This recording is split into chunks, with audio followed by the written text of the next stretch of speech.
Hello guys, welcome to my YouTube channel. तो guys, आज हम बात करने वाले हैं छत्रपति शिवाजी के बारे में।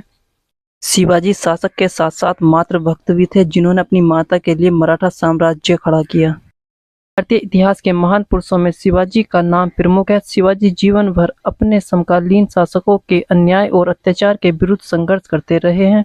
शिवाजी का जन्म अप्रैल सन 1627 ईस्वी में महाराष्ट्र के शिवनेर के किले में हुआ था।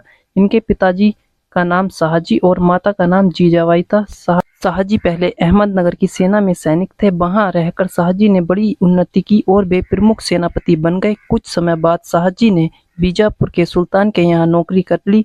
जब शिवाजी लगभग 10 वर्ष के हुए तब उनके पिताजी शाहजी ने दूसरा विवाह कर लिया।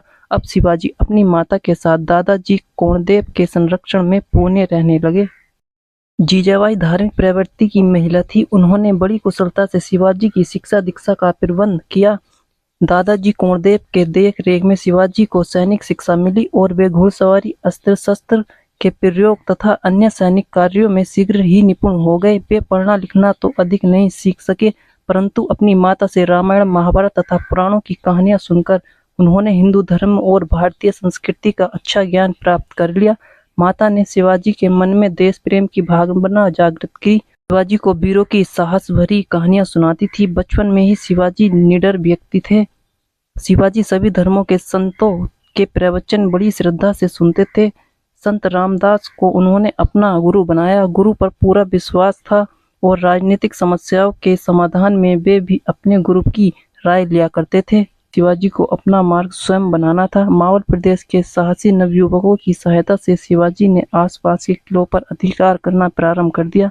बीजापुर के सुल्तान से उनका संघर्ष हुआ। शिवाजी ने अनेक किलों को जीत लिया। बीजापुर का सुल्तान शिवाजी को नीचा दिखाना चाहता था। उसने अपने कुशल सेनापति अफजल खां को पूरी तैयारी के साथ शिवाजी को पराजित करने के लिए भेजा। अफजल खां जानता था कि युद्ध भूमि में शिवाजी के सामने उनकी दाल नहीं गलेगी, इसलिए कूटनीति से उसने शिवाजी को अपने जाल में फंसाना चाहा। उसने दूत के द्वारा शिवाजी के पास संधि प्रस्ताव भेजा। उन्हें दूत की बातों से अफजल खां के कपटपूर्ण व्यवहार का आभास मिल गया था। वे सतर्क होकर अफजल खां से मिलने गए। उन्होंने साहस पूर्वक स्थिति का सामना किया और अपने हाथ में पहने हुए लोहे के बाघ नाखून से अफजल खां का वध कर दिया। शिवाजी की बढ़ती हुई शक्ति से मुगल बादशाह औरंगजेब को चिंता हुई। अब शिवाजी का दमन करने के लिए औरंगजेब ने आमेर के राजा जयसिंह को भेजा। जयसिंह नीतिकुशल, योग्य और साहसी सेनानायक था। इन दोनों के मध्य 2 महीने तक घमासान युद्ध हुआ। अंत में शिवाजी संधि करने के लिए विवश हो गए। जयसिंह के साथ शिवाजी आगरा पहुंचे। नगर के बाहर उनका स्वागत नहीं किया गया। मुगल दरबार में भी उनको सम्मान नहीं मिला।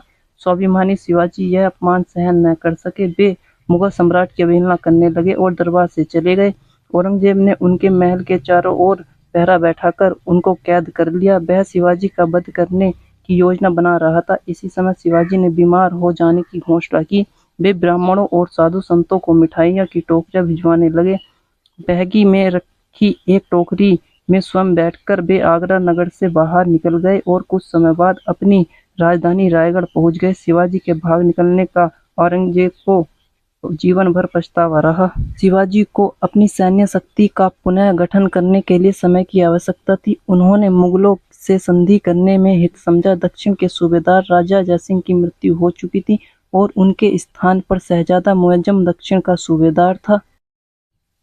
शहजादा मुअज्जम की सिफारिश पर औरंगजेब ने संधि स्वीकार कर ली और शिवाजी की राजा की उपाधि को मान्यता दे दी। अब शिवाजी अपने राज्य की शासन व्यवस्था शिवाजी बहुत ही प्रतिभावान और राजनीतिज्ञ थे। उन्होंने अपनी सैनिकों की क्षमता और देश की भौगोलिक स्थिति का पूर्ण ज्ञान था, इसलिए उन्होंने दुर्गों के निर्माण और छापेमार युद्ध में मुगल सेनाओं की सहायता करके उनको अपना मित्र भी बना रखा था। शिवाजी की ओर से औरंगजेब का मन साफ था, इसलिए संधि के 2 वर्ष बाद फिर संघर्ष आरंभ हो गया। शिवाजी ने अपने वे सब किले फिर जीत लिए जिनको जयसिंह ने उनसे छीन लिया था। उन्होंने कोड़ाना के किले पर आक्रमण करके अधिकार प्राप्त कर लिया और उसका नाम सिंहगढ़ रख दिया।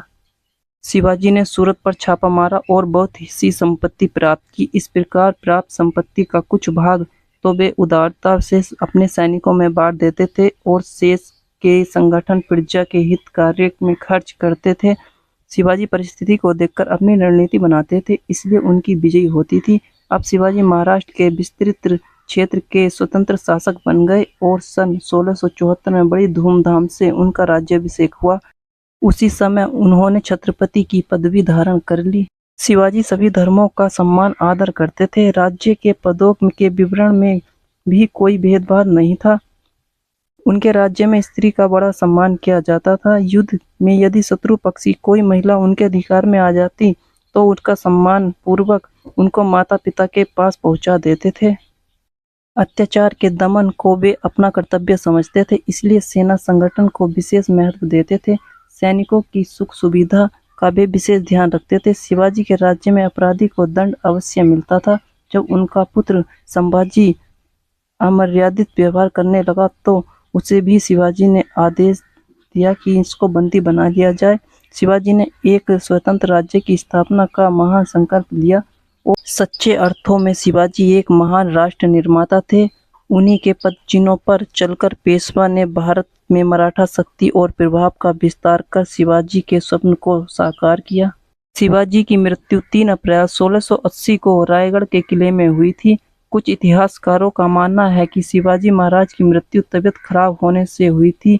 वहीं कुछ लोगों का मानना है कि शिवाजी महाराज के मंत्रियों ने उनको जहर मिलाकर दे दिया था, जिसके कारण खून की उल्टियां करते हुए शिवाजी की मृत्यु हो गई।